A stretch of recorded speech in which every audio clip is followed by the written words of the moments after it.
എല്ലാവർക്കും നമസ്കാരം. നമ്മുടെ പുതിയൊരു വീഡിയോയിലേക്ക് എല്ലാവർക്കും സ്വാഗതം. ഇപ്പോൾ നമ്മളൊരു മോട്ടോളൊക്കെ ചെയ്തിട്ട് ഒരുപാട് സമയമായി, കുറേ വീഡിയോസ് ഇനി എഡിറ്റ് ചെയ്യാനുണ്ട്. അപ്പോൾ ശരിക്കും നമ്മൾ കുറേ തിരക്കും കാര്യങ്ങളൊക്കെ ആയിട്ട് തന്നെ നമുക്ക് വീഡിയോസ് എടുക്കാൻ പറ്റാത്തതുകൊണ്ട് തന്നെ നമ്മൾ നല്ല ഒരു മാസത്തിൽ ഒരു വീഡിയോ അല്ല മാക്സിമം 2 വീഡിയോ ഒക്കെ വെച്ചിട്ടാണ് അപ്ലോഡ് ചെയ്തുകൊണ്ടിരിക്കുന്നത്.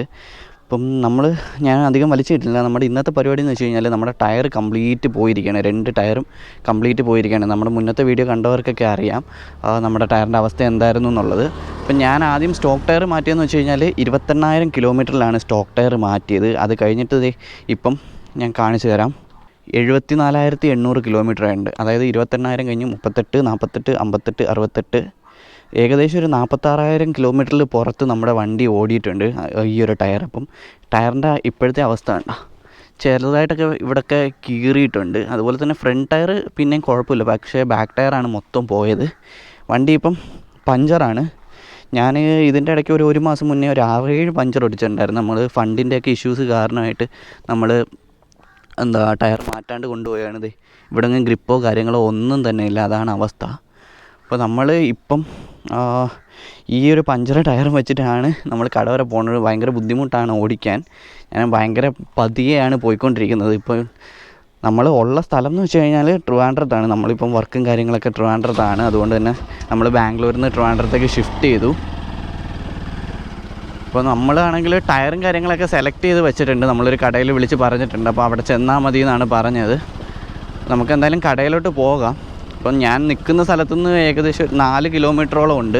അപ്പോൾ ഈ 4 കിലോമീറ്റർ എവിടെയെങ്കിലും പെട്രോൾ പമ്പ് കാണുവാണെങ്കിൽ അവിടുന്ന് നമുക്ക് കാറ്റ് ഫില്ല് ചെയ്തിട്ട് കൊണ്ടുപോകാം. അല്ലെങ്കിൽ ഭയങ്കര ബുദ്ധിമുട്ടായിരിക്കും പോകാനായിട്ട്. കാരണം വണ്ടിയാണെങ്കിൽ കാറ്റ് തീരെ ഇല്ലാത്തതുകൊണ്ട് പഞ്ചറായതുകൊണ്ട് തന്നെ അങ്ങോട്ടും ഇങ്ങോട്ടും ഹാൻഡിൽ ഭയങ്കരമായിട്ട് വെട്ടിയാണ് പോകുന്നത്. ഇപ്പോൾ നമ്മൾ യൂസ് ചെയ്ത ടയറിനെ പറ്റി പറയുകയാണെങ്കിൽ നമ്മൾ യൂസ് ചെയ്തുകൊണ്ടിരിക്കുന്നത് മിഷലിൻ പൈലറ്റ് സ്ട്രീറ്റ് ആണ്. അപ്പോൾ സംഭവം ഇപ്പം എങ്ങും തന്നെ കിട്ടാനില്ല. മിഷലിൻ്റെ ടയേഴ്സ് തന്നെ കിട്ടാൻ ഭയങ്കര ബുദ്ധിമുട്ടാണ്. ഭയങ്കര റെയറായിട്ടാണ് ഇപ്പോൾ കിട്ടാറ്. എനിക്ക് ശരിക്കും മാറ്റുമ്പം ഈ ഒരു മിഷലിൻ പൈലറ്റ് സ്ട്രീറ്റിലോട്ട് തന്നെ വീണ്ടും ചേഞ്ച് ചെയ്യണമെന്ന് നല്ല ആഗ്രഹം ഉണ്ടായിരുന്നു. കാരണം നമുക്കാണെങ്കിൽ ടയറിൻ്റെ മൈലേജ് ഏകദേശം ഒരു 45,000 പുറത്ത് കിട്ടിയിട്ടുണ്ട്. അതുപോലെ തന്നെ നല്ല ഗ്രിപ്പും കാര്യങ്ങളൊക്കെ എനിക്ക് ഭയങ്കര കംഫർട്ടായിരുന്നു. അപ്പോൾ NSൻ്റെ സ്റ്റോക്ക് ടയർ വരുന്നത് 100/70 130/70 ആണ് വരുന്നത്. പക്ഷേ നമ്മൾ മിഷലിൻ ഇട്ടപ്പോൾ നമ്മൾ അപ്സൈസ് ചെയ്തിട്ടാണ് ഇട്ടത്. അതായത് 110/70 ബാക്കിൽ 150/60 ആണ് ഇട്ടത്. അപ്പോൾ സൈസ് നമ്മൾ സെയിം തന്നെ ആയിരിക്കും ഇപ്പോഴും ഇടാൻ പോകുന്നത്. പക്ഷേ ബ്രാൻഡൊക്കെ വ്യത്യാസമുണ്ട്. മിഷലിൻ കിട്ടാത്ത കാരണമാണ് നമ്മൾ ബ്രാൻഡ് ചേഞ്ച് ചെയ്യുന്നത്. അല്ലെങ്കിൽ നമ്മൾ മിഷലിൻ തന്നെ ഇടുള്ളായിരുന്നു. നമ്മൾ പോകുന്ന വഴിക്ക് ഒരു പെട്രോൾ പമ്പ് കണ്ടിട്ടുണ്ട്. അപ്പോൾ എന്തായാലും നമുക്ക് ഇവിടുന്ന് ആ ബാക്ക് ടയറിൽ എയർ ഫില്ല് ചെയ്തിട്ട് കൊണ്ടുപോകാം. വെറുതെ അത്രയും ദൂരം റിസ്ക് എടുത്ത് ഇങ്ങനെ പെയ്യെ ഓടിച്ച് പോകണ്ട. നമ്മളപ്പോൾ കാറ്റടിച്ചിട്ടുണ്ട്. അപ്പോൾ ഈ ഒരു കാറ്റ് തീരുന്നതിന് മുന്നേ നമുക്ക് എന്തായാലും ആ ടയർ മാറ്റുന്ന ആ ഒരു ഷോപ്പിലെത്തണം. അപ്പോൾ എനിക്ക് കറക്റ്റ് ലൊക്കേഷൻ അറിയത്തില്ല. ഗൂഗിൾ മാപ്പിലുള്ളതും തെറ്റാണെന്ന് പറഞ്ഞായിരുന്നു. പുള്ളിയാണെങ്കിൽ എനിക്ക് ഡയറക്റ്റ് വാട്സപ്പിൽ ലൊക്കേഷൻ അയച്ചു തരികയാണ് ചെയ്തത്. അപ്പോൾ എന്തായാലും ഞാൻ അവിടെ ചെന്നിട്ട് കടയുടെ പേരും കടയുടെ ലൊക്കേഷനും കാര്യങ്ങളെല്ലാം ക്ലിയറായിട്ട് കാണിച്ചു തരാം. ഇപ്പോൾ നമ്മളങ്ങനെ ലൊക്കേഷനിൽ എത്തിയിട്ടുണ്ട്. അപ്പോൾ ഈ ഒരു സ്ഥലത്തിൻ്റെ പേരെന്ന് പറയുന്നത് വാൻഡ്രോസ് ജംഗ്ഷൻ എന്നാണ്. കടയുടെ പേര് പോപ്പുലർ ടയേഴ്സ് എന്നാണ്. അപ്പം കറക്റ്റ് പറയുകയാണെങ്കിൽ പാളയത്തിനടുത്തായിട്ടുള്ള ഫയർ സ്റ്റേഷൻ റോഡിലാണ് ഈ ഒരു ഷോപ്പ് സ്ഥിതി ചെയ്യുന്നത്. വാൻഡ്രോസ് ജംഗ്ഷൻ എന്നാണ് ഈ ഒരു ജംഗ്ഷന് പറയുന്നത്. അപ്പോൾ നമുക്ക് എന്തായാലും വണ്ടി ഉള്ളിലോട്ട് വെച്ചിട്ട് ടയറിൻ്റെ കാര്യം സംസാരിക്കാം. ഞാൻ ഓൾറെഡി വിളിച്ചിട്ടുണ്ടായിരുന്നു. ചേട്ടാ, ഞാൻ വിളിച്ചിട്ടുണ്ടായിരുന്നു ടയർ മാറ്റാൻ വേണ്ടിയിട്ട്. NSൻ്റെ സൈസ് 110 150 ആണ് വേണ്ടത്.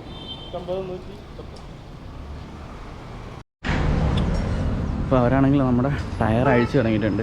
അപ്പോൾ നമ്മൾ ടയർ ഇതുവരെ കണ്ടിട്ടില്ല. നമ്മൾ ആദ്യം പേയ്മെൻറ്റാണ് ചെയ്തത്. ആദ്യം പേയ്മെൻറ്റ് ചെയ്തതിൻ്റെ കാരണം എന്ന് വെച്ച് കഴിഞ്ഞാൽ നമ്മൾ ഫണ്ട് ഷോർട്ടായതുകൊണ്ട് തന്നെ EMIക്കാണ് എടുത്തത്. ബജാജിൻ്റെ EMI വെച്ചിട്ടാണ് എടുത്തത്.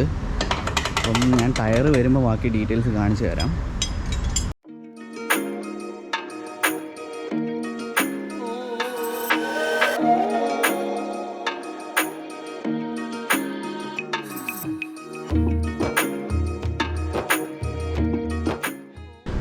ഇപ്പോൾ നമ്മൾ എടുത്തേക്കുന്ന ടയർ എന്ന് വെച്ച് കഴിഞ്ഞാൽ അപ്പോളോ ആൽഫ H1 ആണ്. അപ്പോൾ ബാക്കിലത്തേക്ക് എടുത്തേക്കുന്ന ടയർ 150/60 ആണ് എടുത്തേക്കുന്നത്. ഈ ഒരു ടയറിനാണെങ്കിൽ നമുക്ക് 2 വർഷം വാറണ്ടിയും കാര്യങ്ങളൊക്കെ വരുന്നുണ്ട്.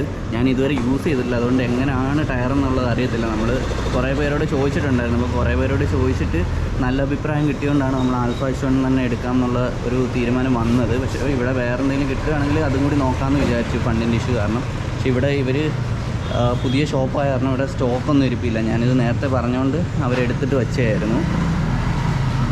അപ്പം നമ്മുടെ ഫ്രണ്ട് ടയർ വരുന്നതെന്ന് വെച്ച് കഴിഞ്ഞാൽ അപ്പോളോ ആൽഫ H1 തന്നെയാണ്. അപ്പോൾ അത് ഇട്ടേക്കുന്നതെന്ന് വെച്ച് കഴിഞ്ഞാൽ 110/70 ആണ് ഇട്ടേക്കുന്നത്. അതിനും 2 ഇയർ വാറണ്ടിയും കാര്യങ്ങളൊക്കെ തരുന്നുണ്ട്.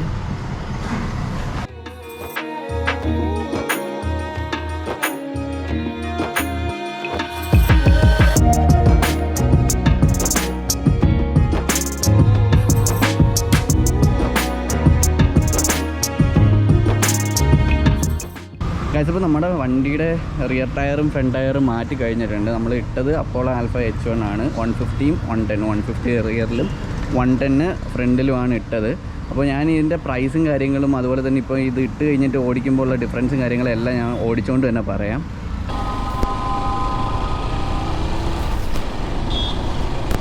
കഴിച്ചപ്പോൾ നമ്മളിത് ടയറൊക്കെ മാറ്റി അവിടെ നിന്ന് ഇറങ്ങി.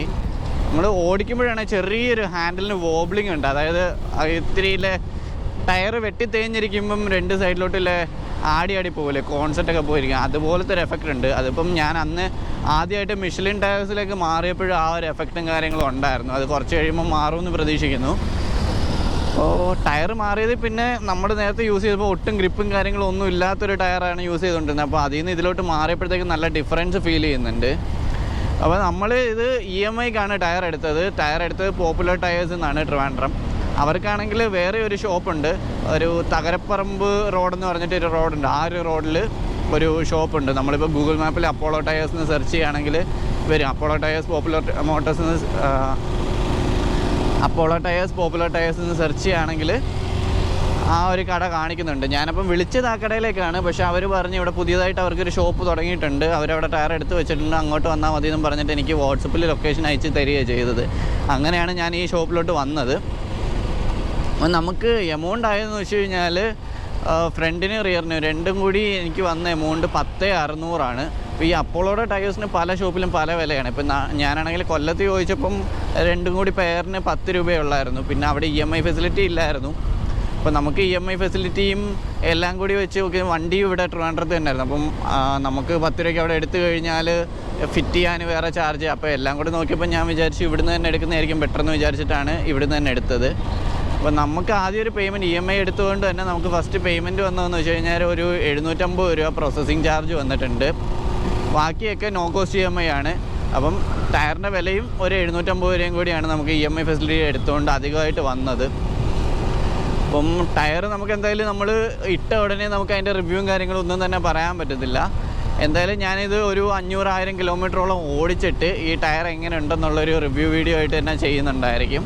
അപ്പോൾ ഇന്നത്തെ വീഡിയോ ഇഷ്ടമെങ്കിൽ എല്ലാവരും ലൈക്ക് ചെയ്യുക, മാക്സിമം സപ്പോർട്ട് ചെയ്യുക, ചാനൽ സബ്സ്ക്രൈബ് ചെയ്യുക. അപ്പോൾ അടുത്തൊരു വീഡിയോ ആയിട്ട് വരുന്നവരെ ബൈ.